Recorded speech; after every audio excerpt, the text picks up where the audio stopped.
For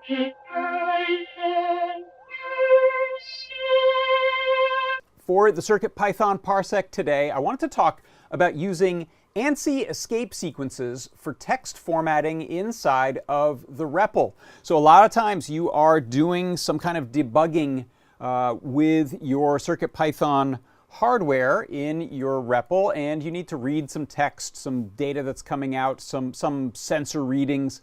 The typical method that you'll see when you just fire up a REPL and run your code will look something like this. So I'm printing the word howdy, I'm incrementing I, so that number is just going up and up and up. I'm printing the word time, and then I've got the time monotonic value also just continuously marching upward.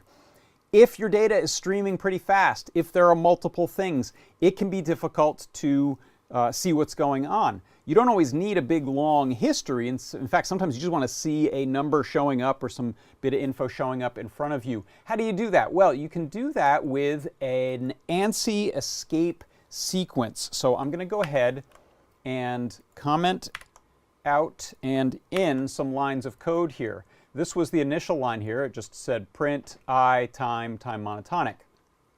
Now what I'm doing is first printing the ANSI escape code, and that's this /x1b that says, hey, we're about to do something other than just printing. We're going to run a command in the console here. The first one I'm going to do is going to home my cursor. So bracket H puts the cursor in the upper left position here. And then I'm going to clear the screen. And then I'm going to go ahead and print my line as before. So watch what this does when I resave this. You can see now it's just printing that one line in the same space, clearing it out, putting the cursor back at the beginning, and now I get a easier to read readout of this information. Now you can do a little bit more. So I'm going to keep that initial sequence that has the escape code, the cursor home, clears the screen.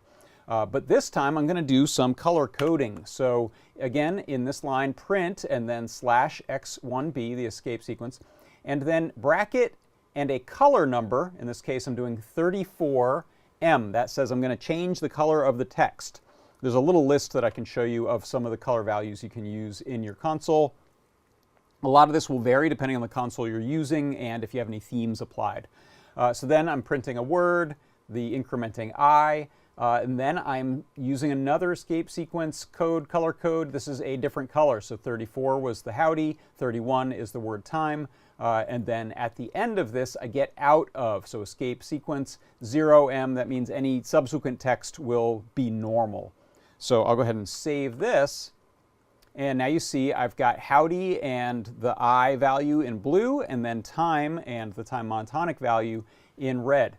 And there are some even fancier things we can do. I'll just do one more set here where, again, I'm going to set the color codes, but I'm also going to use a code for bolding text and highlighting text. So if I resave this, now you can see I'm also underlining the text. So howdy and the I are underlined and in blue, and then I've got the word time inverted in a highlighted color.